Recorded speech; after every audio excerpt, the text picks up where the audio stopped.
today on the podcast, we have a chartered sport and exercise psychologist, Natasha Bains. Welcome. How are you? Thank you very much. I'm well, thank you. Thank you for having me. No problem, no problem. So tell us a little bit about yourself, what you do, the type of clients that you work with, because I see that you're partnered with the NFL Academy as well, right? Yeah, absolutely. So as you said, I'm a sport and exercise psychologist.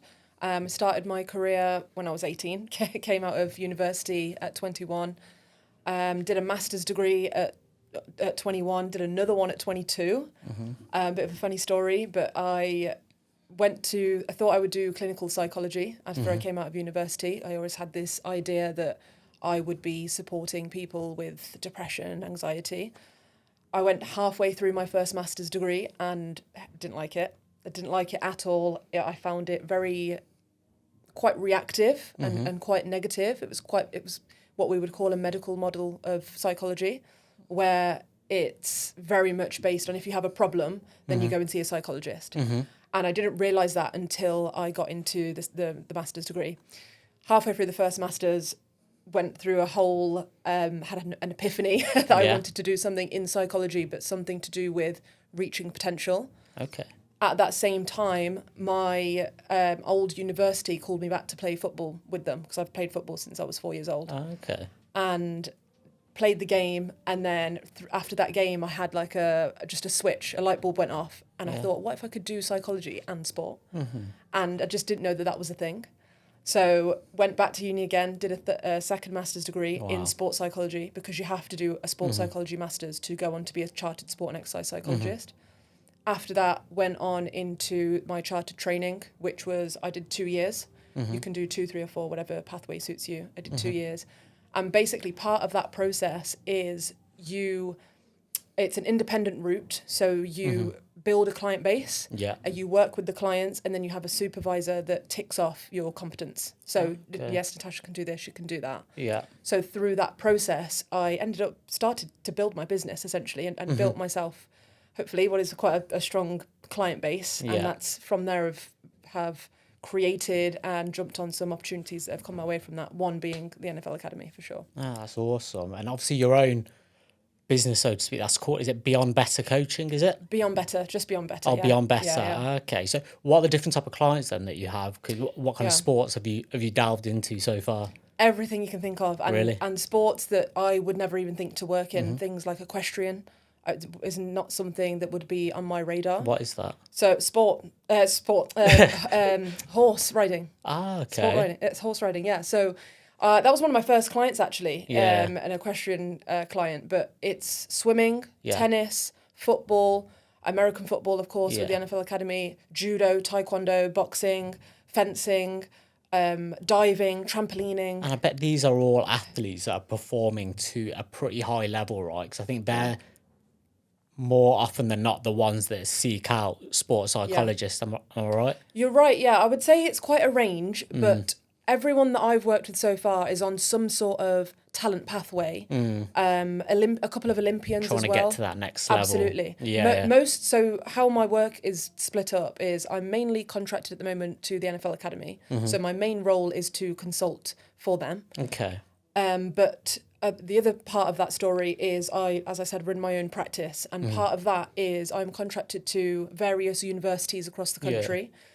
For example, my old university, Westminster University, Hertfordshire, Essex, where they have either a government-funded athlete programme, such as TAS, which is the Talented Athletic Scholarship Scheme, or the universities like Westminster don't have a government-funded one, but they'll have their own athlete programme, which means that they will provide scholarships to talented athletes to make sure that they get access to services like sports psychology, strength and conditioning, massage therapy, physiological testing. So a lot of my work comes through being contracted to those universities. And then the third part of that, I guess, is my own complete clients that might come through website, might come through word of mouth, and aren't affiliated with an institution like that. Okay, no, that's really interesting to hear. Would you say that you're quite fulfilled in doing what you're doing now then? Because one thing that I find quite interesting, just even hearing that already, is that obviously you said you were going down the route of working with the everyday person, whether it be somebody with depression or whatever it is that they've got going on, and you didn't quite feel that it was right for you. It was quite reactive. But I liked at that point you continued to look for your purpose and something that would fit you, right? You didn't just settle, you continued looking for a purpose. So would you say Yeah. you're feeling quite fulfilled in what you're doing now? Absolutely. Yeah. I don't know of a more fulfilling pursuit than supporting someone else in fulfilling their dreams. Yeah. I think a lot of what I do is really just to create a space for someone to explore their potential. Yeah. So it might be something exactly in formal sessions. It might be something exactly like this, where Yeah. I'm sat, without microphones, of course, where I'm sat, and we're having conversations about some of their challenges, their goals, what their barriers to high performance are. Sometimes, of course, it's about their personal life and their family, and it's about balancing that athlete lifestyle, but also maybe being a student, but also working full time. Yeah. So I think a lot of what I do is to make the people that I work with, make them feel comfortable and make them feel safe, Yeah. so that they can discuss some of the things that they talk about. It's emotional, Vulnerabilities. of course. It's so Yeah. vulnerable. It's emotional. It's sensitive. And if they don't have a safe space where they can do that, those topics might go unaddressed for years.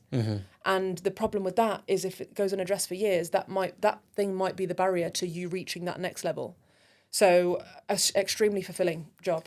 Without a doubt, 'cause I think there's so many sports where talking from a personal perspective, so I used to box for quite a number of years, and it's the same for a lot of other boxers that I've spoke to.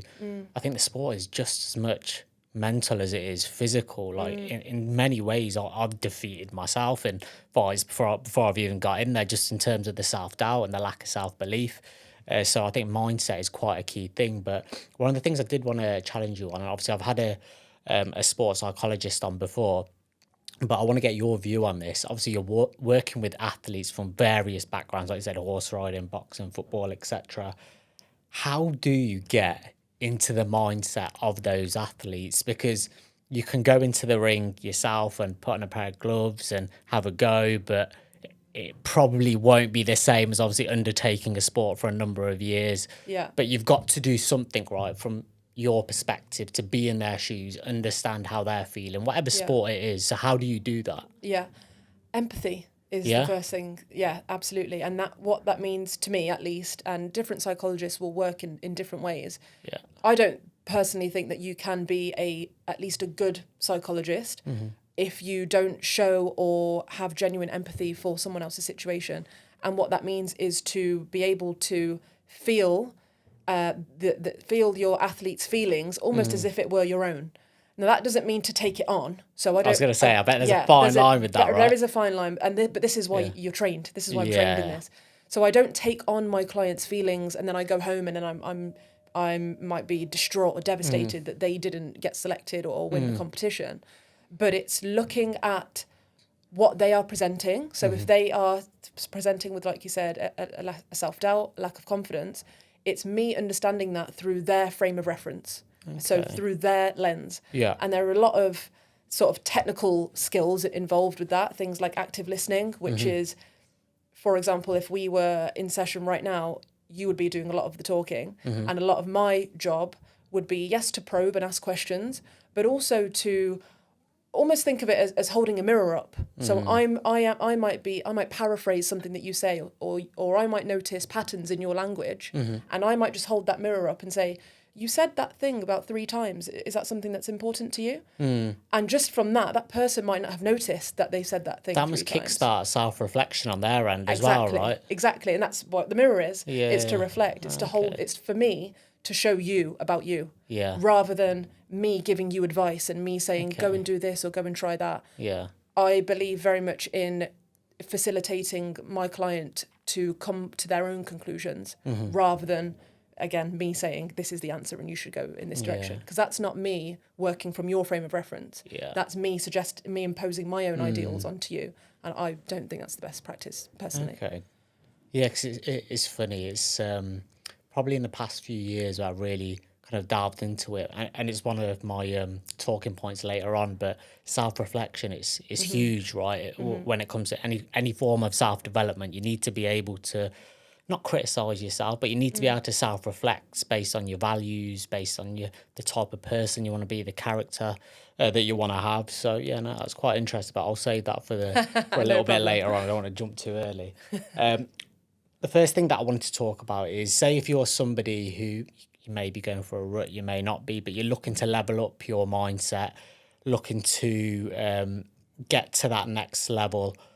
What are some of the first steps that you'd need to take from a, not even sports, just say for the everyday person, they're looking to get themselves out a bit of a rut and kickstart that change from a mindset perspective? What are the type of things that you think that they need to do? Would it be something like self-reflection? I was going to say, Yeah. unfortunately, we can't leave that till later if you're asking me a go question on, like that. let's So, go for it. but even before that, self-reflection, I think the first point is to become mindful. There are so many things that and activities and tasks that we as humans go through daily without thinking about it. Yeah. A lot of the time we're very much on autopilot, not necessarily for a fault of our own, but everyone's just got so much to do and lives are busy. Yeah. So how, if we could become more mindful of our behaviors Yeah. and more mindful of how we're thinking, how I'm looking at a certain situation, that's the first step in becoming conscious. So what was once back of mind, how do we start getting that into front of mind? How do we start becoming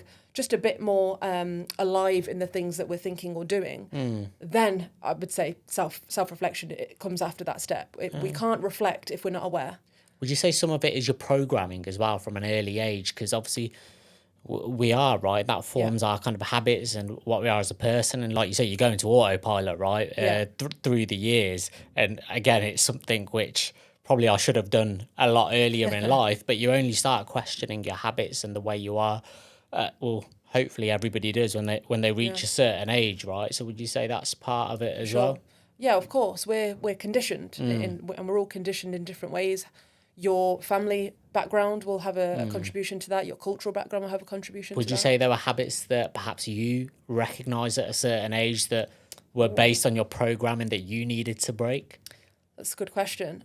I think I've been very fortunate in that how I've been raised and the type of people that I've been around have been very helpful and productive to my development. My brother used to be a professional footballer, so I've been around, and my parents have owned businesses ever since I've been alive. Yeah. So in different ways, I've been around a type of high performance all my life. Yeah. So like I said, I think I've been very fortunate in that.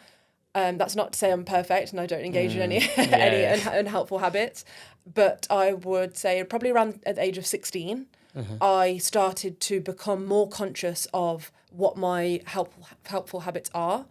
There isn't any. Sleep was a terrible habit of mine. I think I basically had insomnia for years. Oh, really? And I didn't know what to do about it. I would always go to bed 2, 3 a.m. I'd have to be up for school at 7 a.m. And I wasn't educated on sleep and its importance.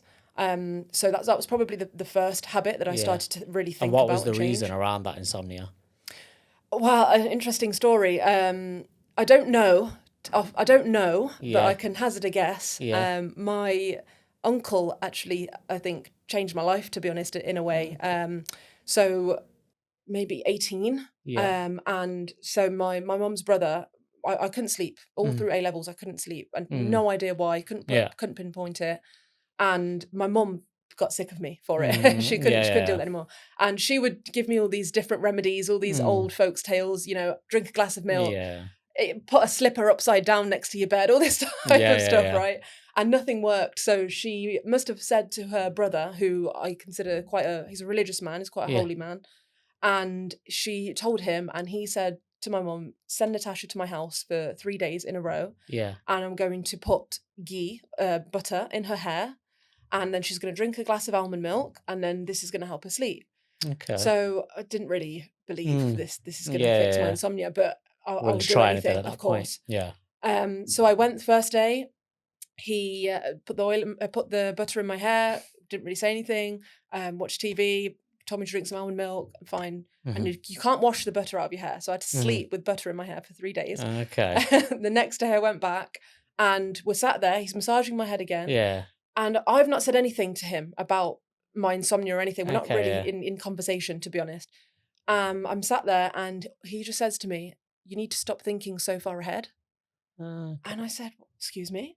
He said, you need to stop thinking so far ahead. And I said, what do you mean, Uncle? And he goes, well, what are you doing tomorrow? And I said, I don't know. And he goes, hold on, you just you just talked about what you want to do 5 years from now, but Yeah. you didn't tell me what you're doing tomorrow. Mm. And I think something just clicked in Mm. me. And from that, I realized why I couldn't sleep. I think now on reflection, Mm. why I couldn't sleep was because this sounds so nerdy, but I would go to bed at night and I would just dream of Mm. or plan how I'm going to create a life that I want. So you're a planner. I'm certainly a But planner. as much as it was stopping you sleeping, there's probably a bit of a superpower in a way, right? Because you're visualizing, which is one of the topics that Exactly. we'll come on to as It well. it's quite strategic planning. It's right. I'm going to Yeah. do this next year. Mm. By year 3, I want to be in this position. And Mm. my parents, especially my father, has always it's been Mm. deeply ingrained in us to Mm. have a 5-year plan, a 10-year plan. Yeah. It might not you might not follow that plan, Mm. but you need direction. Yeah. So that's been drilled into me. Mm. But then probably so much so that I'm lying awake at night Mm. thinking, how am I gonna achieve these things that I want to achieve? Mm. And then when my uncle said that, like I said, I think something clicked, and I think I relaxed a bit. Mm. And honestly, from that day From that on, point I on. have had amazing sleep. I sleep great. Oh I wow. sleep great. And I think it was just maybe hearing from someone like, it's okay, you'll get to where you want. Yeah. Just chill and think about what you're doing tomorrow. So it wasn't even the physical remedy; it was actually the way that you changed your thought process, Exactly. right? Yeah. It was the way that I was thinking, when I was thinking about it, the Mm. intensity. Yeah. Like I said, I wasn't lying awake stressed about Yeah. anything. It's more just Mine was excitement it was and excitement but overdrive at the same time, I exactly. I'm guess, right? overstimulating myself Yeah, at the yeah, wrong yeah. time. So yes, that Okay. changed. So that's Wow. certainly one habit that That I've is refined over It's time, an and I sleep interesting great. little story. Oh, that's interesting. One of the first things that I wanted to talk about, and I'm really interested by this because it was something that I used to be very dismissive of. Mm, How important is it to have and be surrounded by a good circle? And how detrimental can it be to an individual to be surrounded by a bad circle, a bad group of friends, mm. people whose values and characteristics don't particularly align with the type of person that you want to be? How infectious can that be? But let's put it like this. So let's say you have a plant, and if you put the plant in a dark room without Mm, any light and without any water, mm, the plant will die yeah. because of the environment that you're placing it Mm, in. If you take a plant and you put it in a room with natural light, yeah. some sun, you water it frequently, the plant will grow, and the plant not only will it grow, it will Mm, thrive. So that in itself, and that's a natural order of life, right? mm, That just tells us how important your environment is to mm, your own growth. And part of that environment, not just your physical environment, part of that is who you talk to, mm, like you said, their values, their principles, the type of information and media that you mm, consume. All of those things make up your environment and take up your attention. yeah. So your brain has finite capacity, right? Mm, We can't think of it like a sponge. So mm, if you fill a sponge with water, at some point the sponge gets saturated. Then let's say you try to pour more water into it, it's not going to go in. mm, So the same with your brain. If you fill your brain with nonsense and poor habits and a terrible way of thinking and closed-mindedness, it's very difficult then for the helpful mentalities and principles to come into that. yeah. So your circle is extremely important. I think there's Mm, a what's the saying? Show me the 5 people you surround yourself with, and I'll tell you who you yeah. are. So if I surround myself with someone, I have a good friend actually, and she's very motivated, does Mm, very well in business, mm, very does very well in health and fitness, very mhm, driven. Intentionally put myself around her because I watch her, what she's doing, mhm. and I come away from that thinking, "Oh, I need to work harder. Feeling I'm going to inspired the and gym tomorrow." yeah, yeah, Yeah. yeah. Or even if and the opposite of that, if I'm around someone that's okay and comfortable where they are, Mm, I'm going to take on that energy and that behavior, and that's not something that I want. It's not something that helps me to make progress towards yeah. the life that I want to lead. So I think you have to be very extremely conscious with Mm, not only the people but the ideals that you yeah. surround yourself with, and the types of principles that they're coming to you with. I think that's a huge thing. And again, it's not that you're knocking those people, right? That it's just that their values and what they perhaps want in life and the type of Mm, life that they want to live doesn't particularly align with what you want, right? And I know a lot of people may sometimes say, but oh, you're constantly trying to do this and that. And but sometimes that's part of the journey that you enjoy the most, right? Hmm. Is searching for whatever that success or that goal is that you're trying to reach. Hmm. And if you need to surround yourself with similar people who are obviously in their own ways searching for something similar, it can rub Hmm. off on you, right? Absolutely. And it doesn't even have to be in terms of work and progress. I think the Mm, same can be said for having fun. mm, So I will surround myself with people that also know how to have fun yeah. in the same way that I That want to you have know, fun. Exactly. And or they enjoy relaxing in the same way that I like to relax and because everyone that's has just their own important. definition of fun, Of right? course, Like, of yeah. course. So it's got to be across the board and across the spectrum of Mm, it makes up your lifestyle. So mm, again, if I'm surrounding myself with people that aren't particularly bothered about mm, taking the next step in their career, or mm, if I'm surrounded by three or four of mm, my close girls and they're all in relationships that are mm, unhealthy, I'm going to start to think that that's okay, and I'm going to yeah. start to lower my standards Yeah. to their standard.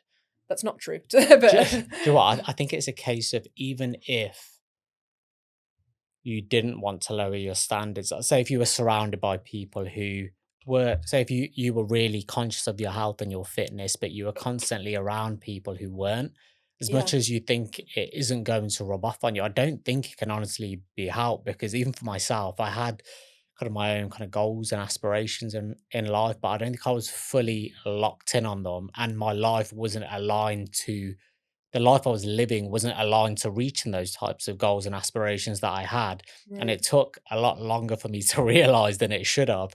And again, not knocking the people that I did surround myself with, but I just don't think their habits quite aligned with the type of life Yeah. that I wanted to live. So it got to a point where I had to kind of ask myself, and one of the key things that I did, which I always say to people, Mm, changed my life because it gave me such direction, um, was I set myself values and characteristics as a mm, person. What type of person do you want to be? Do you want to have integrity? Do you want to have courage? Do you want to have this? Do you want to have that? And then any time I was faced with a decision, I asked myself, are you showing mm, those values that you've mm. set for yourself with the decision you're about to make? Because let's say, for example, in my mid 20s, like I was definitely going out far more often than I should have been. Yeah. And one of those type of people where, like, obviously I've always been into health and fitness, but you get to the weekend, you have a few drinks, but it was really serving me no purpose, Right. so to speak. And obviously I'd have a lot. Obviously, I don't mind a drink every now and again now, but Mm, the circle that I was with, it was a case of every weekend we'd meet up mm. and we'd kind of be that influence on each other. But yeah, it comes to a point where you do need to kind of take a step back and say, is what I'm doing and the habits that I have aligned Yeah. to where I'm trying to get to in life, right? Why did you decide to sit down and think about those I knew values this was and coming. characters? You're gonna say that again. Say that again. Why did you decide to think about your values and characteristics as a way of reinventing what you wanted to be, I guess? Do you know what it was? It's really weird because I feel like everybody has a moment where something triggers it, something Mm, kickstarts it. For me, it was quite basic. I think I was reaching towards the end of my 20s and I was like, you know, and I wanted a bit more purpose in life as right. well. As like I wanted to. There's a lot of things that I wanted to do that I wasn't really pushing myself out my comfort zone. I was playing it safe. I was living for the weekends, and it was very Mm, unfulfilling, the habits that I had. So, and I kind of thought if I don't do something now, my time's going to run out, and right. I'll look back in life and I would have said to myself, I've played it massively safe here. Mm, So now I'm constantly wanting to try different things, push myself out my comfort zone, even when it comes to talking in public. That used to be one of my biggest fears. really? I was a really quiet person. Like, Yeah. kind of obviously, I know your sister Nikita. You can Yeah. ask her. I used to be a really quiet person. I'd still Yeah. consider myself a bit of an introvert, but yeah, something like this. I wanted to merge my two passions, which is Absolutely. Yeah. sports and um, obviously talking in front of people was a skill set that I wanted to improve on. It wasn't Mm, something that I was great in, but it was something that I wanted to improve. And what better way than talking about sports, health and mm, fitness, mindset. So it was those type of things that kick-started it for me. And again, it all kind of starts with, like we said, self-reflection as well. So mm. yeah, Absolutely. That's I'd amazing. say It's really that. good. Okay. Introvert versus extrovert. Can this have an impact on developing a high performance mindset? Is one more beneficial than the other in terms of developing that high performance mindset? Yeah, interesting question. I don't think one is, well, first of all, I don't see introversion and extroversion as two distinct characteristics or entities. I think that exists along a spectrum. And I think all of us fall somewhere along that spectrum. I would say, as is with most things, most people fall somewhere along in the middle, or a bit to the left, bit to the right. You'll get those extremes that some people fall really to the left of introversion or really to the right of extroversion. So I think that concept, we exist along a spectrum on that. I don't think one is more beneficial than the other. I think what the key is how you naturally function, or what your natural personality is. Let's say it's slightly geared more towards introversion. It's more about trying to find the ways of developing that suit you.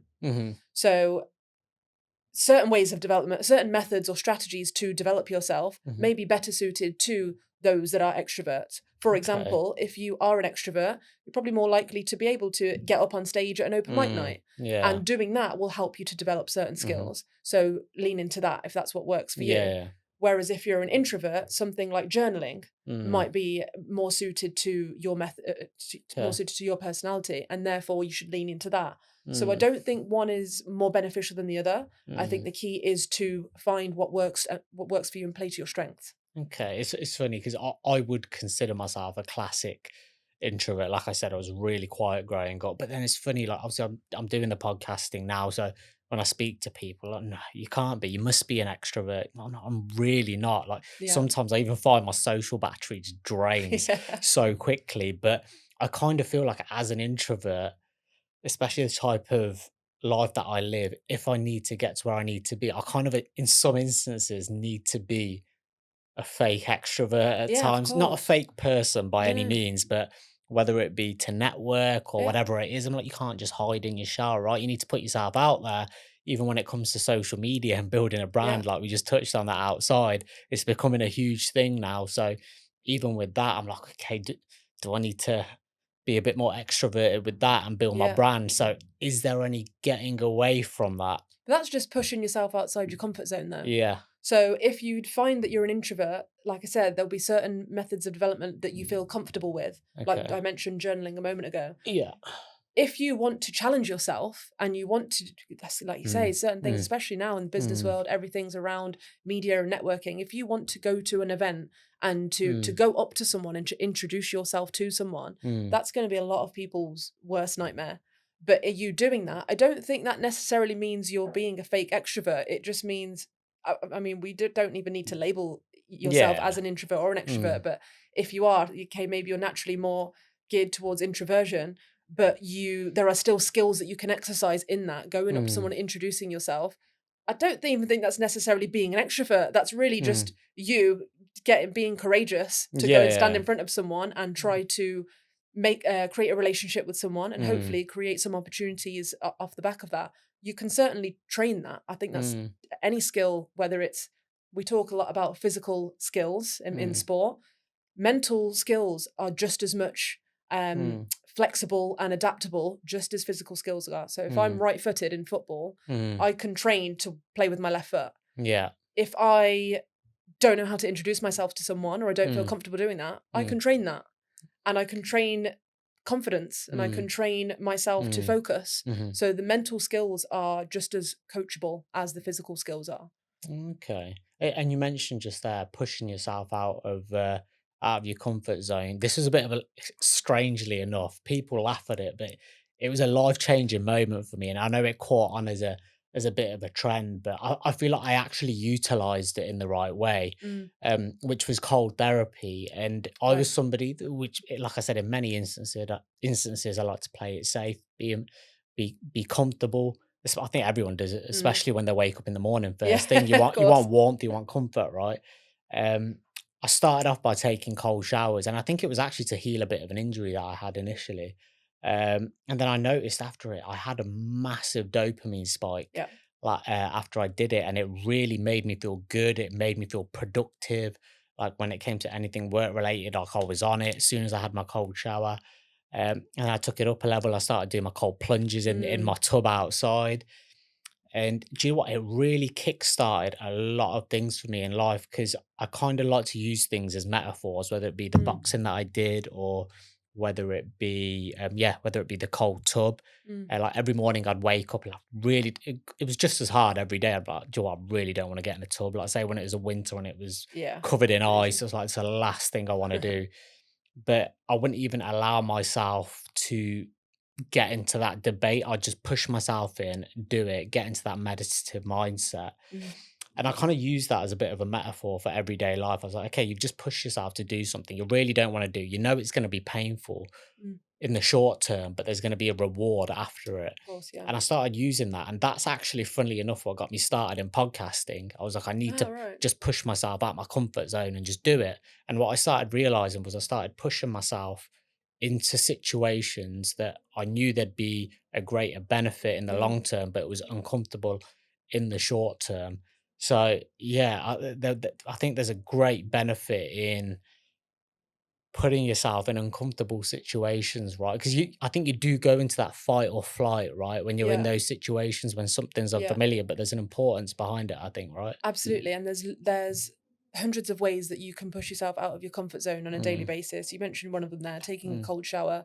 Even mm, things like if you're into fitness, holding a squat, holding a wall squat. mm, That's difficult in itself. yeah, Even going to the gym without headphones on, yeah. things sitting in your silence or being with your own thoughts can be quite Do you uncomfortable for some train with people. headphones in? Oh yeah, What, all the do you see, time. I think I'm just one of Most of the those time. strange people who have never trained with headphones in. I'm one Really? of those people who just like zoning out into my own thoughts. Because when you got Okay, your that's good. headphones in, there's a lot. Obviously, you've got the noise and stuff. But yeah, I think I'm Absolutely. just weird like that. Even my wife says it to me. She's like, "I don't That know is a how you bit do it." strange, Yeah, I think but I'm just one of those people. But but yeah, you can do. There's loads of things on a daily basis that you can yeah, do to push yourself outside the comfort zone. But I think it comes back to what we said at the start, which was, but you have to be mindful of that. You mm, have to be. We are so routined.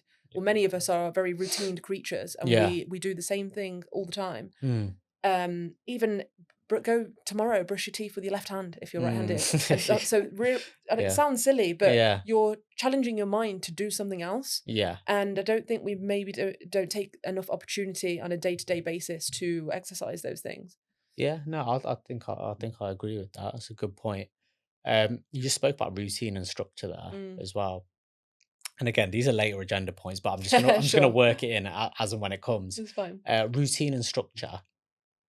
How important is that? And would you say that's linked to having a high performance mindset?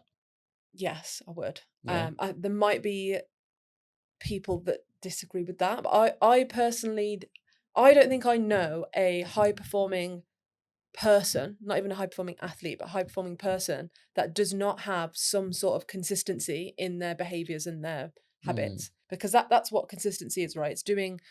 It's engaging with certain behaviors mm, on a frequent basis that then at some point it's automatic. yeah. Okay. And your thinking can also be a habit as well. Or your Mm, thinking can be quite routined and structured. But in terms of your behavior, you have to have some sort of consistency to see progress over time. If mhm, you only, again, I keep going back to the gym because that's always the first thing that comes to mm, mind. But if you want to build muscle, mm, but you only go to the gym once a week, sometimes it's three, but then the next week it's twice, but mm, then the next week you don't go at all, mm, you don't prepare your body or get your body into the state that it needs to get into for you to yeah. build muscle. And Mm, it's the same with everything else. You have to have some sort of consistency yeah. to be able to work towards your goals. Mm, I'm very routine and very yeah. structured. I'm quite my What are some of the key things you'd say that are fundamental in your daily routine? oh, easy. Nutrition, Yeah. sleep, exercise Yeah. are my work schedule. Yeah. When I see clients or when I engage with work and sit down and do Mm, some deep work revolves around my eating schedule. So okay. I will eat in the morning, go to the Yeah. gym, Yeah. and then I will come back, but then and I'll work, and I'll be focused work for two Yeah. hours, but then I'll have my break, not because I need a break, but because I'll put my break in there because that's when I have my mid-morning snack. But then I'll work for another 2 hours, but then I'll have my other break there because that's when I have my lunch. So I design my life to fit Mm. around what I call my foundations. See, that sounds perfect to me because I love Yeah. a bit of routine. But what if something throws you off your routine? How would you handle that? Because that I is when I fucking lose it. When something throws me off my routine, I absolutely hate it. I've learnt to handle that a lot better. Yeah. perhaps maybe 5, 6 years ago, that would really frustrate me. Give me some tips on that, because that's probably something I can do with, because I'm really focused around having a routine, having my Yeah, way of doing things. Or when somebody or something comes across and they're like, "Oh no, you yeah. need to do this or you need to do that," oh mate, it just throws me off completely. So Yeah, for sure. yeah. This is about being mentally flexible, in Mm, my opinion. So again, let's relate this back to the physical body and how we mm, train physically.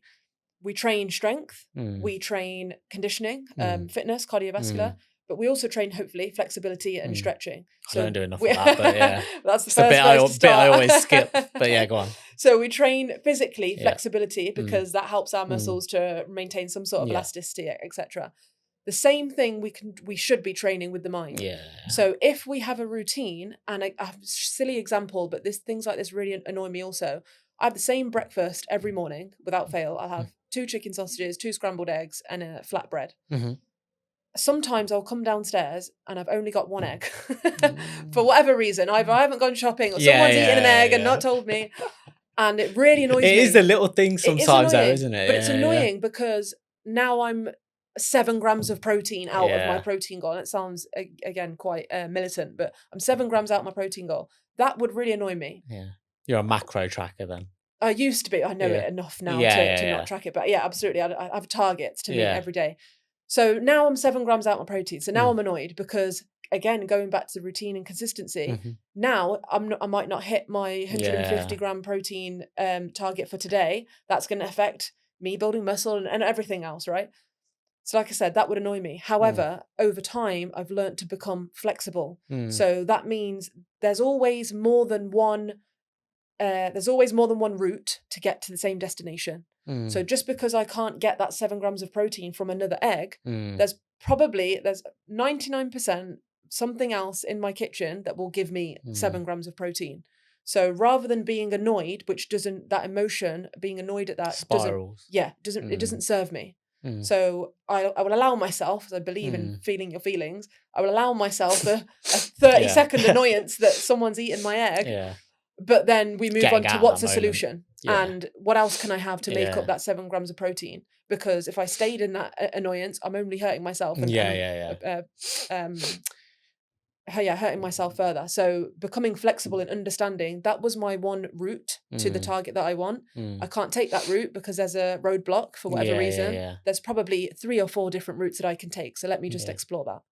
Okay. Yeah. No, I think I've always been like that. And that's one area where I've struggled, and I probably know that's the best mindset that I should have. But I think what I do is, like you say, you don't let yourself you understand how you're feeling, but Yeah, you don't let yourself stay in that moment for too absolutely. long, right? You look for the solution. Yeah. I think what I've done in the past is I've stayed in that moment for a little bit too long. And the Hmm. longer you stay in it, the harder it is to get Of out of it, course. right? I think obviously I spoke about when I used to box as well. I was very kind of superstitious with the way that I'd needed Mm, things before a boxing match. Oh, it has to be like this. I have to do it right. like that, and etc. etc. And all it would take was one One thing to thing. just Yeah. throw me off, and it would just my mind would just spiral. But obviously it's easy to say now, looking back in hindsight, when you know so much more as you get older, which for me, Mm, which now is how I realize how important a sports psychologist is, especially for young athletes, right? It's such a key thing. And then just on young athletes, I saw an interview a few days ago. I don't know if you've seen it. I mm, think it was Serena or Venus Williams when they were really young. They were doing an interview with a broadcaster, and the man who was interviewing her, he was really probing, because I think she was saying, "Yeah, I'm going to be world champion." She was only like 13 years old at the right. time. Wow. She was like, "Yeah, I'm going to be world champion. I know it." And Right. the guy was like, "Why? But why? Why are you so sure?" And I really thought about this interview afterwards, because the dad came storming in and he goes to the interviewer. He's like, "What are you doing?" Mm, He's like, why are you continuing to probe and ask these questions and put this self-doubt into her mind? And I think she right. was sat there confused as to why her dad was kicking off. But I think her dad did know he was putting elements of self-doubt Mm, into a child who you can tell is just programmed to think one way and one way only. right. Because I think if you let those self-doubts creep in, it can be quite a detrimental thing, right? Especially at Course. that age when your mind is like a sponge, right? Did you Yeah. ever see that interview? I haven't seen that Yeah, interview, I'll no. have to send it Yeah, yeah, you. please do. Yeah, absolutely. And I think this is probably one of the most, no, definitely one of the most common reasons that athletes come to work with me is Mm, for confidence mm, and self-doubt, confidence. yeah, So yeah. again, similar So spectrum. self-belief, right? Yeah, of course, Yeah, right. So if they, you can be your own worst enemy. yeah. And a lot of people are, a lot of athletes are, they Mhm, often criticize themselves more than others would even criticize them. mhm, So that self-doubt, I don't think we should try to eradicate self mhm, doubt. I think it's always actually a positive sign that you're progressing mhm, if you're doubting yourself every so mm. often. Because if I was in a Is that situation, like imposter syndrome, would you say? I was just about to say, yes, Yeah. similar thing. So if I'm in a if I'm going through life, my career or my sport, and I am not wondering, oh, can I do this or can I Yeah. not? I would assume that I'm not quite pushing my limits. I'm Yeah, not yeah, pushing my yeah. boundaries. If everything, if I'm a boxer and every fight I go Mm, into, and I'm thinking, yeah, of course I've got this, and mm, every time I do have it, I mm, need to be challenged. I'm not mm, challenging myself because mm, at some point I should be thinking, this is going to be difficult. I'm not sure mm. if I can do this. So I don't think we should eradicate self doubt. I think Yeah. we should be aware of it, but Mm. learn to work with it. So don't let Okay. it consume you. Consume you. Yeah, because there's a difference between Mm. consuming you acknowledging it, but Yeah. still feeling confident in your preparation, feeling confident in your experience, Mm. feeling confident in the things that you've accomplished before that Yeah. can then help you to win that fight. Yeah. No, I think that's a key thing because say it can easily consume you, right? You need to be able to channel it in the right way. So no, that's some good advice. Well, you're always with yourself, right? You're always the one person that you're always with is Mm. with yourself mentally. Uh, So if do you want to ask the question? yeah, Yeah, yeah, go yeah. on, go on. I'll let you I finish was I first was gonna say you're because it always brings me nicely onto it. okay. Go on. Nice. I was gonna say if you're always with yourself, Yeah. a lot of the time, and not in a Mm. pessimistic way, but there's a lot of things in life are against Mm. you. Yeah. Can be against you. Mm. In sport, you quite literally have an opponent that is against you and Mm. trying to not necessarily maybe stop you in some sports, but they're always trying to do better than you. Yeah. So you already have that hurdle to overcome and that Mm. person to do better than if you're competing. Imagine then you get injured. Mm. Imagine then you have a conflict with your coach and all of Mm. these things around you are difficult, are challenges already. Then you go home at night and the voice that you have in your head that stays with you is also Also against negative. you. Yeah. You've got no chance You literally because have who no is on your chance, right? side? Yeah. Yeah, who's backing you to do that? So be your best friend Do is you all what I can say. it has perfectly brought me on to the next topic. So I was gonna say how important is positive self-talk and self-love. And it was exactly for that reason. And like I said, I went through many years in life. And again, upon self-reflection, it's because my life wasn't aligned to the goals and targets that I'd set for myself. So I was doing the wrong type of things, but I'd always speak very critically of myself. Right. I'd quite easily be knocking my own confidence without even realizing it. And like you said, the world can be a cruel place, right? Hmm. And if you're not there backing yourself and loving yourself, why would anybody else? Because I think even when you are in that mindset of not loving yourself, I think without even realizing, you give off that kind of energy, Yeah. right? That you don't quite feel comfortable in your own skin, and you don't love yourself. But I think I can quite quickly now, I think, tell when somebody does have that aura of they really do feel comfortable in their own skin because they don't have to Sure. impose themselves on people, but they feel quite reassured just sitting within themselves and talking when they need to talk, and Right. probably how you are right now. So, Thank you. how important would you say that is? The self talk. Self love, Oh, it's self talk. self talk is everything. Like I Yeah. said, you are constantly with your own Mm, thoughts. mm, But I think that's also probably the biggest challenge for a lot of people. mm. It's kind of Why? like Why would you say that is? because you're with yourself all the time. Mm, It's the same thing. yeah. And again, if you're, it's something that you train. It's also a skill. The way Mm, that you talk to yourself, the mm, way that you talk, the way that you talk to yourself, the way that you talk about yourself to others, mm, is also really important. I have a friend, not so much now, but I had a friend, and not nothing to do with sport, but whenever we would talk, I noticed that she would put herself down a lot mm, and really simple things like we would take a picture, a group picture or something, and she would look at the picture and she'd say, oh, where's my fat self then? Or, oh, I'm so dumb. And I Mm, we were on holiday once and I pulled her up on it and I said, don't talk to yourself like that.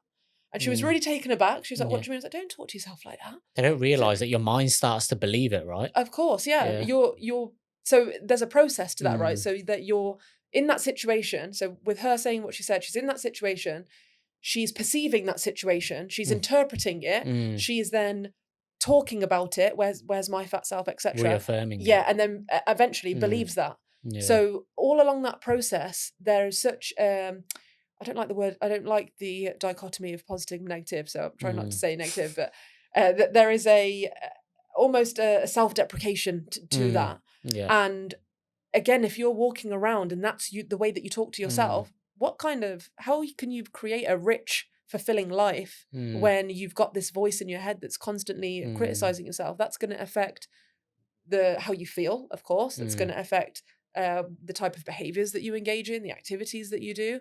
It is everything. The self-talk is everything. So that sounds quite detrimental how she was speaking of herself without Right. realizing it there. But one of the other examples, and again, probably talking about myself, one of the ways that I got raised was, and I didn't particularly agree with this, but obviously it came from a good place. That I think being humble is a very Mm, good trait to have. But sometimes I think there's a fine line because I think one of the things that I struggled to deal with was whenever I received compliments or whatever it may be, or sometimes I'd always feel like I'd have to dim my own light to make mm. other people feel better, just so I could be humble about any kind of success or any wins that I'd had. So, would you say there is a fine line between being humble and kind of knocking your own confidence as well, like humble and Yeah. confidence? Yeah, for sure. I think if you asked any of my friends, they would Mm. say I'm probably not the most modest But person. I think I would much rather be a little bit, even not saying you are, but be a Yeah. little bit like cocky and a bit Yeah. confident because you back yourself, right? Well, again, I think there's a difference between all of those things. I think there's Yeah, a fine line between being humble and being self-deprecating and yeah, dulling your shine to make others yeah. feel better or for you to even feel better about yourself. I Mm, think there's a fine line between being cocky and being confident. mm. Hopefully people that I care about agree with this, but I don't see myself as Yeah, cocky, but I'm certainly confident. yeah, And I think because a lot of people aren't used to outward confidence, especially yeah, from women, yeah, that comes across. They think that you're cocky, but it's not. I'm just very direct, very yeah, straight, very sure of myself. yeah, And because of those things, people can perceive that as cocky. But I know in yeah, myself, I'm not, I don't very rarely, if ever, yeah. am I critical in a Mm, way that's unhelpful. okay. I'm constructively critical. For Mm, example, when I leave this room, mm. I How will, can I improve? yeah, I will Yeah, reflect and I yeah. will think about how I did in Mm, this conversation and how I presented myself. mm, But it's never, I'm never talking down on myself. mm, I'm never being mean to myself. mm. It's always constructive. It's always productive. Yeah. And I think the self talk can and should be the same thing. So why I don't like the dichotomy of positive and negative. Mm, Again, I don't think self talk is distinctly negative or distinctly positive. mm. I think it's because why I don't like that is because, in my opinion, nothing is inherently positive or negative. Yeah. I think it's either helpful or it's unhelpful. So if you are a lot of the self-talk, let's say again, bringing it back to sport, if the self-talk is, I can't do this, that person's better than me, they're ranked higher than me, Mm, that's not necessarily negative. It's just not helpful for you to be in the mm. performance state that you need to be in. Yeah. And I think viewing it like that can be more helpful Yeah. for to create changes around that. If we have a bit more of a guide on, is this type of self-talk helpful? No, it's not. Mm, It might be the way that I feel, but I mm, recognize that it's not that helpful. How would I like to be thinking instead? mhm, And I understand that. And then mhm. how can I work towards that? Okay. Whereas if it's negative, Mm, I think it's very absolute. We put ourselves in a box of negative self talk. It mhm, doesn't really leave much room for change or mhm, flexibility. Whereas thinking of things as helpful or unhelpful, again, along the spectrum, mm, it gives us a bit more space and freedom to think about, okay, my self talk is unhelpful at the moment because of this. How can I slide it towards this end? It also takes the emotion out of it a little bit. I think you kind of detach yourself from the self talk to be able to give yourself that view and therefore create changes to create a mentality that you want to that you're happy to live with. Okay, no, that's interesting. It's definitely something I think I'm going to take on board because, yeah, I think for a long time in my life, it was just a case of, yeah, it's being overly humble. You don't want to kind of brag too Mm, much. But say for yourself, you said like you're quite sure of yourself, you're confident, you present yourself as quite confident. So somebody who is looking to improve on that as a bit of a characteristic for themselves, what kind of advice would you give them? So where does your confidence come from? Is it a case of being sure of what you want and being sure of who you are? And hmm. what are some little snippets of Yeah. advice you could give there? The girls ask me this a lot because Yeah. they'll always say, how are you so confident? Mm, Why do you walk like that? Why do you yeah. sit like that? The first thing, rejection is your friend. Yeah. So not saying that I've been rejected in life and that's where my confidence Mm. comes from, but in even I put myself intentionally in situations where actually probably I will get a Oh, no, really? Okay. and that's not a that can be anything. That can be career. I might go Mm. up to someone that's a real big name or a really big Mm. professional, and I have no business being in that room, perhaps, Yeah. and introduce I myself and like that. ask for an opportunity, Mm. and I get told no. That's fine. Well, I've Yeah. just got Yeah. told no. I turn and walk away, and On I to the try the next next. Yeah. person. Yeah. Exactly. So a lot of people aren't confident because they fear rejection. You Yeah. see a lot Okay. of this in relationships, of Yeah. course. You Yeah. see a lot Yeah. of this in social That's interactions. interesting. The rejection piece. Okay. Yeah. So I think get comfortable with rejection. I had Yeah. the same when I was building my business, during my training, Yeah. I would spend this was during COVID as well, so I couldn't be Mm. out in person. A lot of this Mm. was online, emails, phone calls. Yeah. I was trying to get clients because I needed the clients to do the work and I Hmm. needed to do the work to pass the training. Yeah. I needed money, so I Hmm. needed the clients to make money. And so I would send maybe 100 emails to sports clubs, coaches, athletes, institutions, explaining them, this is what I do. Would you like to explore what it might look like if we work together? I would, out of 100 emails, I would get 98 Mm. no's Yeah. or 98 non-responses, or no's. Might get one yes, and I might get one response, someone just telling me how much nonsense they think sports psychology is. Mm. So constantly putting myself in a situation where I could be rejected, Yeah. and that's across the board. It's in sport, it's in life. So if you want to gain confidence, go and put yourself out there, feel the rejection, and once you've felt it multiple Mm. times, you'll understand that it It's not doesn't that mean bad. anything. It's not bad at all. And Yeah. rejection is redirection. So if Mm. you're rejected from one thing, all it does is redirect you to the next thing, and that next thing is probably the big opportunity that you're waiting for. So certainly the first thing, rejection. Second thing I'd say is body language. Hmm. I think body language is really important. I don't think we Yeah. talk about it enough. I think it's Hmm. very undervalued. So when you position yourself in a certain posture, you Mm. send signals to your brain. So Okay. if I'm sat here like this, Are you going to critique my yeah, boss? no, I'm not. How's my I'm posture? not. No, it's fine. Is Your it all right? posture's absolutely fine. Okay. But if I'm sat here like Yeah, this yeah, and yeah. I'm in a professional interview or Yeah, yeah, something, yeah. I'm not coming off very well. And also, I'm not giving the correct signals to my brain. Do you know what? It can be a skill in itself, right? Because there's a guy, I can't remember his name now. There's an Asian guy on social media. He talks a lot about public speaking and how you present yourself, the tone of Okay. your voice, um, the posture with your hands, and I don't know what his name is. Asian, I think he's a Chinese guy. I can't, yes, I know. you know who I'm talking? Vin. Yes, Yeah, he's Vin. amazing. He's He's so good, amazing. right? Yeah, Like yeah, just with the way he even articulates himself to explain how and why you need to do these things. Like yeah. again, in itself, that but there's so many kind of different facets to it. It's such a skill set in its It own. is. Public speaking, posture, hand movement, right? It is. And one of the lessons I was taught from an early age, my mom taught me, is to have a firm handshake. Yeah, So, like I said, my parents have always been in business as long as I've been alive. I don't yeah. know anything else. And maybe when I was 12, she intentionally she took me to the side and she said, right, we're going to teach you how to do a Yeah. handshake. And she My taught me, dad did the same to me as well. really, Yeah, it's yeah, always stuck with me to have a yeah. firm handshake. And Yeah. now, and it says so much about a It really person. does, you know. Now, when I shake someone's hand, if it's a weak handshake, I'm thinking that's a weak handshake. And I think it tells me a lot about that person, probably lack of confidence, Yeah. perhaps a lack of authority.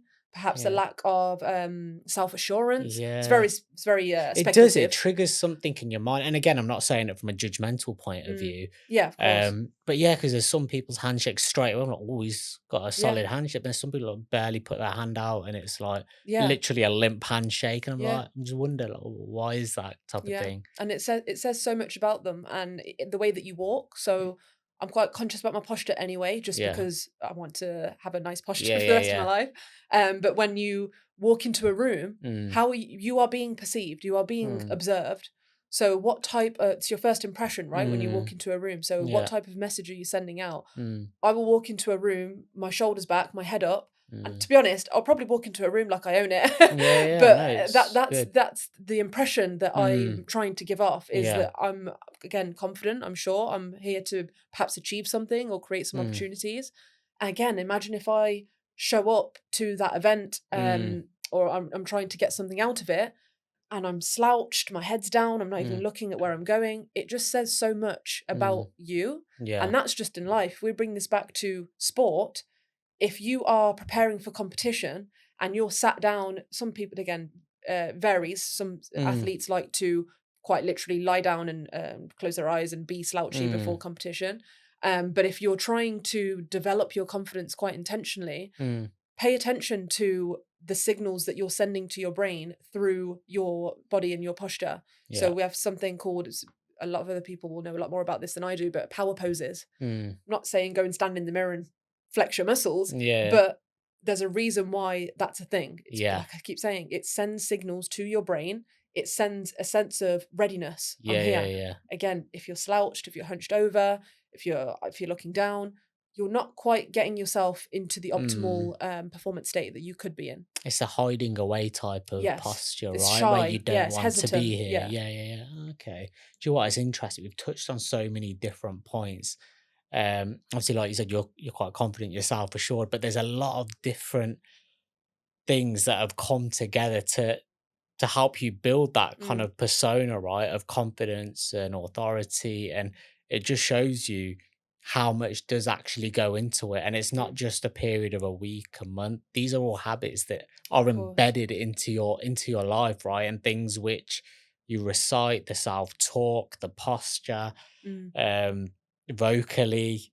There's just so much to it, mm. right? Yeah, there's Would you loads. say that makes it difficult for people who are looking to level up their mindset, that it can be quite overwhelming, like where do I start in developing this kind of high performance mindset? Would Mm. you say there's a kind of a perfect roadmap for somebody that wants to do that, or It will vary, differs on yeah, of person, course, right? yeah. There's not one road to Yeah. anything. I think, like I said earlier on, a starting point is to lean into your strengths. Mm, I think one thing that could be controversial is that when we're looking to develop something, we often start with our areas of improvement mm, rather than looking at what we're good at already and leaning into those. mm, So, especially with confidence, if your strength is, let's say you're quite sociable and mm, you're really good at bringing a group together, or mm, maybe you're a good leader. mm, So, if you're good at leadership, lean into that, because when you do that and you build more and more evidence that you are a good leader, that's mm, going to increase your confidence. mm. Then go and pick something that you want to improve on, and then Yeah. go back to that, rather than Okay. almost starting from a deficit, Yeah. Yeah. and Yeah. looking at, okay, I'm really not good at public speaking, I'm going to dive into that, where you might be starting then with a lack of confidence, where you could build the confidence in one area first. Mm, You give yourself the evidence that, okay, I can do this, and then you mm, give yourself a bit of a boost. You switch back to something that perhaps you want to improve, and mm. you're starting now from a bit more of a balanced starting point. So Okay. yeah, yeah. Okay. No, that's interesting. Personally, what would you say, well, personally and professionally, what would Mm, you say are some of the biggest hurdles, or one of the biggest hurdles you've had to overcome, and how have you overcome it? mm. What type of mindset did you have to adopt? That is interesting. I would say, I think in terms of mindset and in terms of mentality, Mm, one thing that I am working on right now is not mm, necessarily a hurdle, but first thing that comes to mind is I can be quite a all or nothing type mhm, thinker. So I'm either all in something Yeah. or I'm not in it at all. Mhm. I'm not 1 foot in, 1 foot out. I'm not here sometimes. I'm either training in the gym 5 times a week with a set plan and I'm working towards a goal, Mm. or I'm not going to the gym for 3 months. Okay. So, or I'm in a relationship, I'm either fully in that relationship with an intention or I'm not in it at all. I'm not like here and there. Same with job, same with career, same with friends. And I think that mentality has served me well up until now. I think Yeah. it shows commitment and dedication to a You cause. don't want to waste time either, No, right? I hate that's one of my Mm. biggest, is it a fear maybe? If is wasting Yeah, if time. you can do something, do it properly, right? Exactly. Yeah. Or I'd rather not do it at all rather than do it half-assed Yeah. or do it. Some people are happy doing something where it's good enough. Mhm. I don't believe in that. I believe in doing it to the best of my ability, whatever that Mhm. outcome ends up being, as Yeah. long as I know that I've put my full effort and time and attention Mm. into that, I'm happy with whatever that result is. I think that mentality has served me well up Mhm. until this point. I'd hope to think it's brought me again direction. Yeah. Hopefully, what I think is at least for now a solid career path and strong relationships and a good sense of self. Mhm. But at the now, turning 30 in September, thinking a Yeah. lot about this, Okay. I don't think that mentality is probably best for the next decade. Yeah. Another thing I've been thinking about again is relationships, and you turn 30, you start thinking about kids and all this sort of Mm. stuff. Perhaps this all or nothing mentality Mm. isn't the best for certain opportunities. Perhaps I Mm. do need to try things a little Mhm. bit first and test Okay. them out and dip a toe and be 1 Yeah. foot in, 1 foot out just for a little bit, just to see how it goes, Mhm. and then start making decisions around that. So that's one thing that I'm working on right now. I don't know, moving from an all or nothing mentality, I don't know what I'm going to move to Mm. and what it's going to look like, but it's certainly something that I'm conscious of. Professionally, I think one of the biggest challenges probably has been with the NFL. Yeah. It's definitely been a challenge in a good way, in a Mhm. positive way. It's been a very new environment, a Mhm. very different culture. It's very Americanized because it's obviously an American How sport. did that kind of come about with the NFL? Because I was going to say it's Mm, a predominantly American yeah, sport, right? yeah, But they've got a presence over here as well. I assume, like a big yeah. presence. Yeah, so we have an NFL academy, which is Yeah. based in Loughborough, and they work in conjunction with the Loughborough University and the Loughborough College. So just like we have real football academies Mm. here, where we send kids to the academy and we raise them through the academies, we develop them with the hopes that they get a professional contract when they turn Yeah. 18. So with the NFL academy, because most, if not all, pathways to the NFL are only in America, Yeah. the NFL academy is an NFL initiative to recruit athletes from Europe and Africa, to Okay. give people from across, to make it a global sport, to Yeah. give people from Europe and Africa a chance and a pathway to the NFL. Okay. So they've also built an NFL academy now in Australia. Yeah. So, and I'd imagine that probably a few more will arise over the next few Mm. years.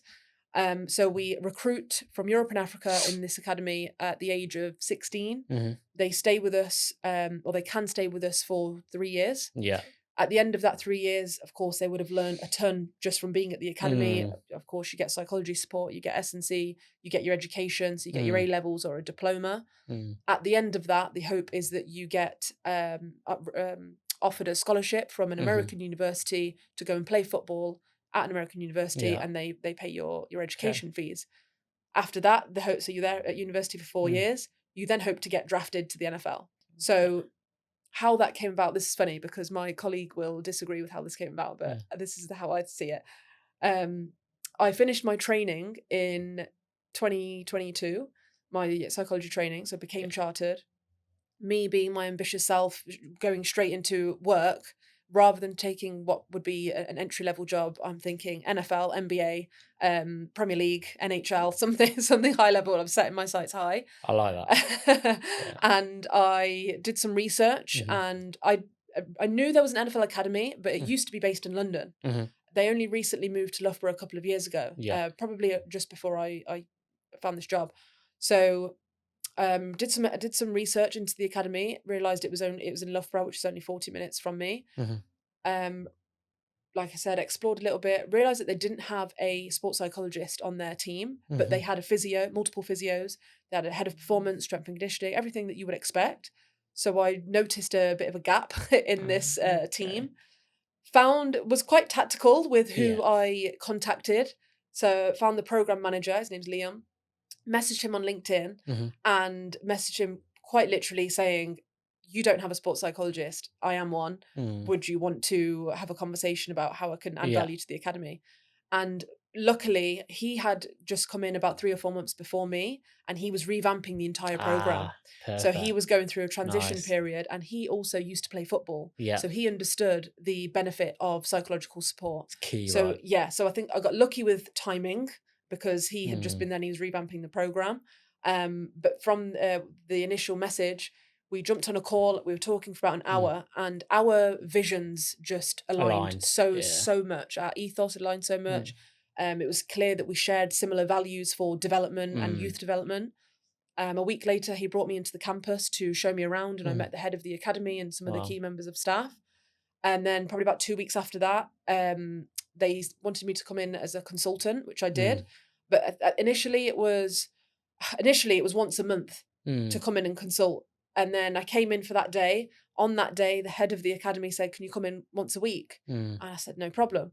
Came in the next time for that once a week. And on that day, he said, I want you in 3 times a week. I said, okay, that sounds more like it in terms of the type of work that we can actually do with that time. And so from that's been now, it'll be my 3rd season now going into July. Okay. So it's been definitely a journey. Do you know what?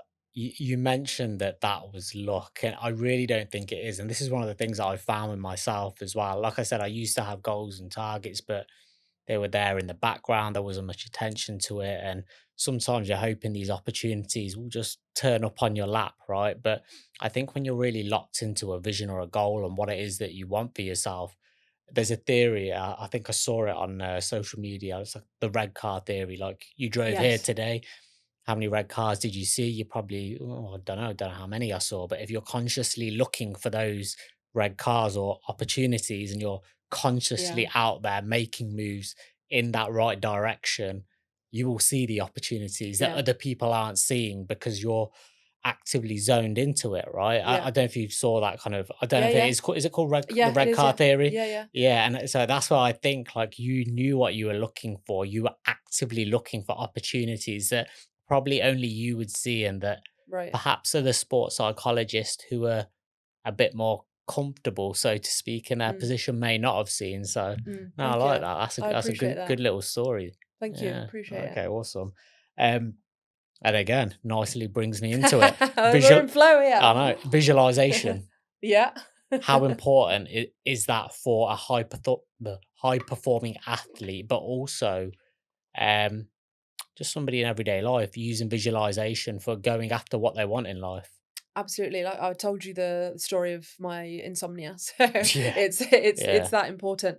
I think along with the self-talk, the self-talk is almost the verbal cognitive element of that. The visualization is the imagery element of that. So I would say I'm certainly more a self-talk, verbal type of person. There are a lot of other people, probably more so, that are a bit more visual. But what's the saying? Where attention goes, energy flows. So it's the same thing. What you're thinking about is what you move towards. Exactly. And it's exactly the same thing. So visualization is an interesting one though, because you can use visualization as a plan, as a goal. Again, some people have like vision boards and things, right? As well. Yeah. And it's really what it is you're giving yourself direction and a focus is how I see it. Yeah. So you can use visualization to provide that, almost be that North Star of something that you want to achieve. Subconscious as well, right? Of course. And if that's what you're thinking about all the time, typically then your behaviors will then be working towards that and will be in alignment with that. In sport, when we use visualization as a mental skill, it's interesting because our brains don't know the difference between a real experience or an imagined experience. So that's why visualization is so powerful. So if I'm a boxer and I'm preparing for a fight, there are various types of things that I can use visualization for. I can use visualization for motivation. So if I'm using it for motivation, I'd probably be visualizing me with the announcer putting the belt around, holding my hand up, announcing me a winner, putting the belt around my waist. That's more motivational. If I'm using visualization for preparation, I might visualize what could go wrong here. And so if I am visualizing what could go wrong, I'm then putting myself mentally and emotionally in that situation, so that if that happens, hopefully it doesn't, but if that happens then in the ring, I've been there before. So therefore I'm going to respond to that in a way that it's helpful, that still moves me towards my goal, rather than reacting to it, and usually then reacting in a way that's driven by my emotion. So typical in boxing, if something's not quite going your way, you end up fighting rather than boxing.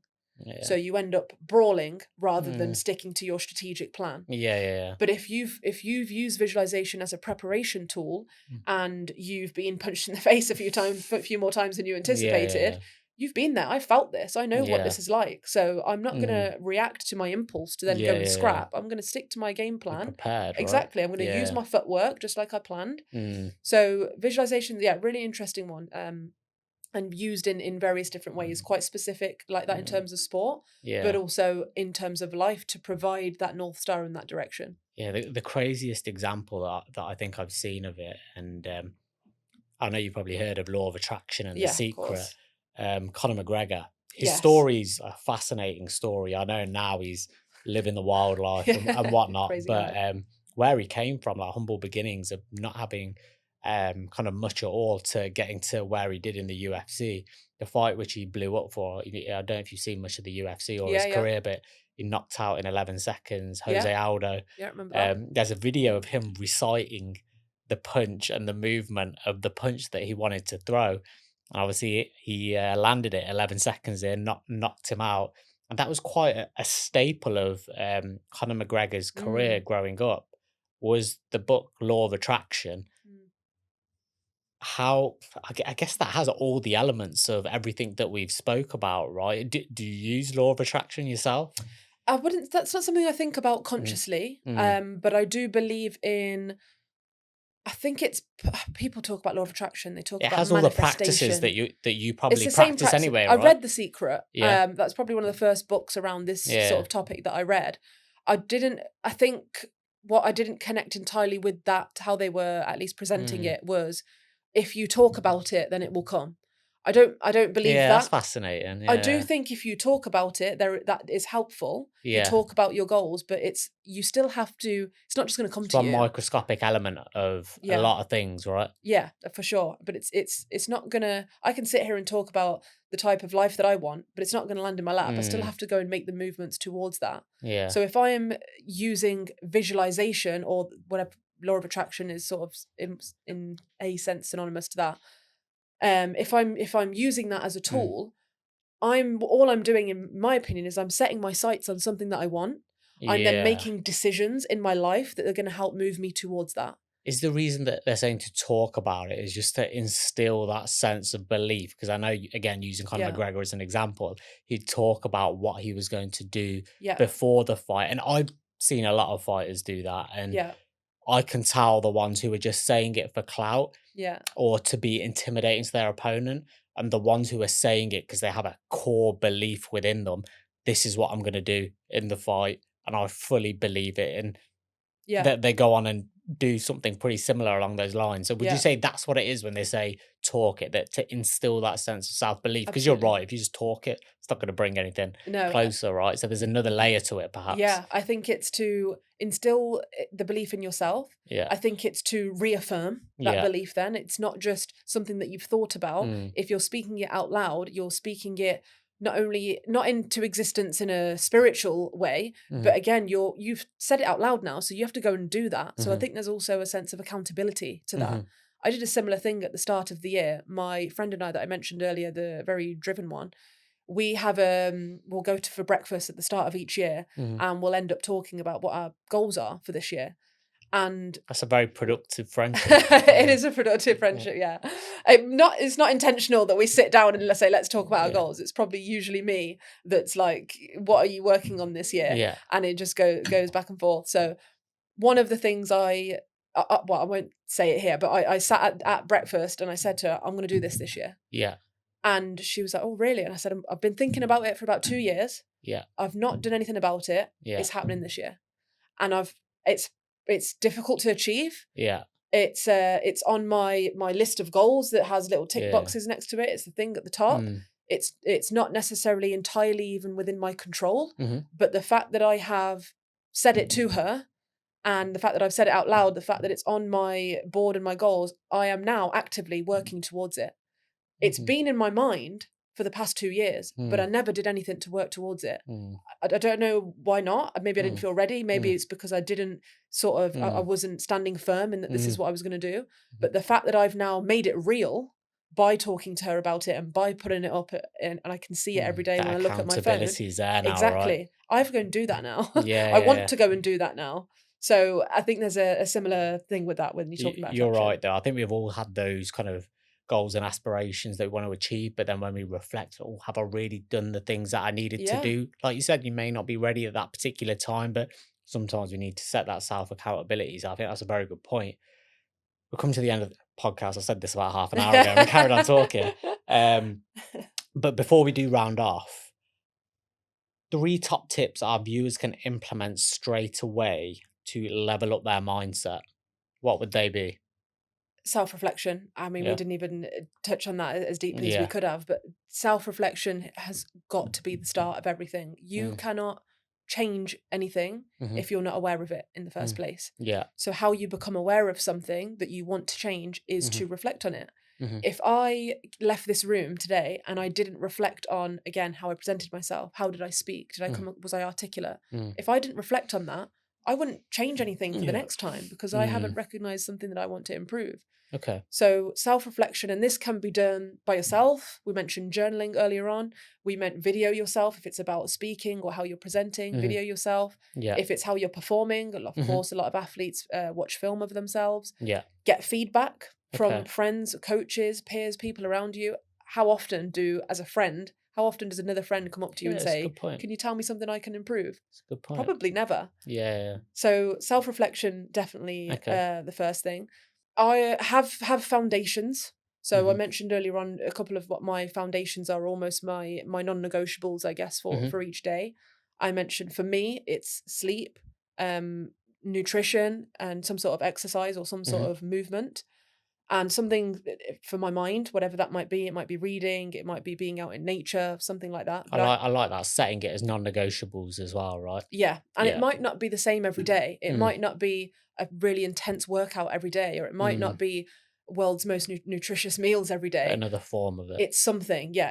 I'm setting some sort of foundation, because those foundations now, they make up my structure and make up my routine. Yeah. And I think those foundations are also really important when we're talking about mental health. Yeah. So to maintain a base level of mental health when things are tough and not quite going your way, if you can just maintain those foundations as minimum standards, you'll be ticking over at least, because they're so integral to your well-being. Yeah. At least the ones that I've chosen. That's a great point. And number 3, top tip.